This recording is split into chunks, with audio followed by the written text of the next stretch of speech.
para po naman po sa aspect po ng Air Force po, we are very happy to say po na nagkaroon tayo ng magandang jump sa ating modernization, ano. So yung ating pong full motion flight simulator ay ating pong na turn over na po dito sa atin, at ito po ay nagki-cater sa Bell at sa Black Hawk na helicopters po, at ito po ay nakabase sa Mactan. So ngayon, napakalaking tulong po nito para po sa mga training po ng ating mga piloto, dahil meron din po tayong mga 10 Black Hawk na dumating nitong 2025.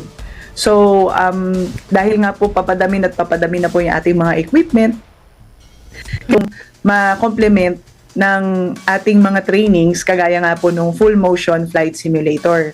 And before po mag-end ng taon, so natutuwa po rin po kami na yung ating FA50 po, nagkaroon po ng kasunduan po ang DND at ang CAI na para po mas mapa-beef up, mas mapa-upgrade po yung ating mga FA50 fighter aircraft po. So napakalaking tulong po nitong ating added assets, at ito nga po ay part ng Horizon 1 and Horizon 2 at ng Re-Horizon 3 na tinatawag po natin sa ating modernization.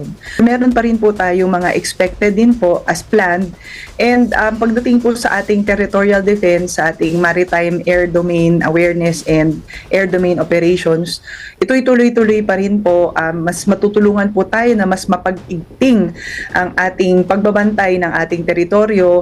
Sa katunayan nga po, meron nga po tayong paparating nga din po na Super Tucano aircraft na ayun po yung nilook forward din po natin for next year. At ito po yung malaking bagay dahil may increase po nito ang strike capabilities po natin. Makakatulong po ito sa ating mga close air support operations at sa ating pagmamanman sa ating maritime patrols, no. At bukod pa dun po is tuloy-tuloy din po ang ating Air Force, no, sa we're also expecting C-130 Juliets din po. So alam niyo naman po na ang ating bansa is kailangan handa tayo sa mga sakuna, mga bagyo at mga both natural and man-made calamities. So yung mga addition po nitong mga air assets natin, hindi lang po makakatulong sa pag-address natin sa mga pangangailangan natin dito within our country, but also externally as we shift to comprehensive archipelagic defense concept or external defense. So yung last batch po nung additional 32 Black Hawk that we ordered from PZL Melec po na company, no. So yung last batch po, which is about 7 units, will be coming, we're expecting it by next year. So kompleto na po siya.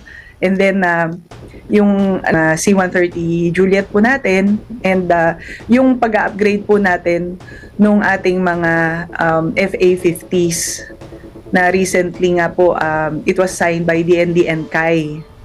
Po. So, ito po, nakikita po natin that yung sa pagdating po ng mga mas capabilities, nakaplano rin po dyan ang capability upgrade din po ng ating mga kasundaluhan, ng ating mga operators po nitong mga capabilities nito, to ensure na ito po'y magagamit natin, ito po'y handa po nating magamit for the for any eventuality po na kakailanganin po natin, as well as yung Super Tucano din po natin na ini-expect for next year as well.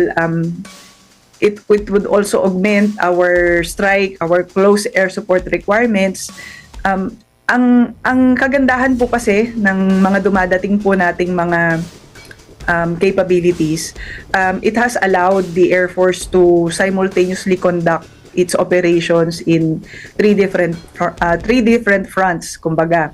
So meron tayong internal security, Air Force helps with national development dun sa mga HADR operations natin, and most importantly yung ating territorial defense operations. So internal, national building, and external. Kaya natin yan gawin kahit hindi pa tayo humihingi ng tulong, kumbaga. from our allies or our partners.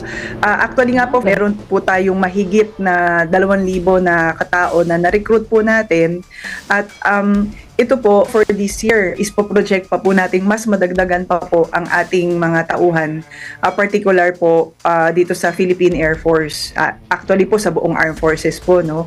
Kaya po, ang recruitment process po natin is regularly conducted. Meron po tayong recruitment para po sa mga officers, sa ating mga kabataan dyan na nais mag-join at mag-join at biglang maging part po ng Hukbong Himpapawid.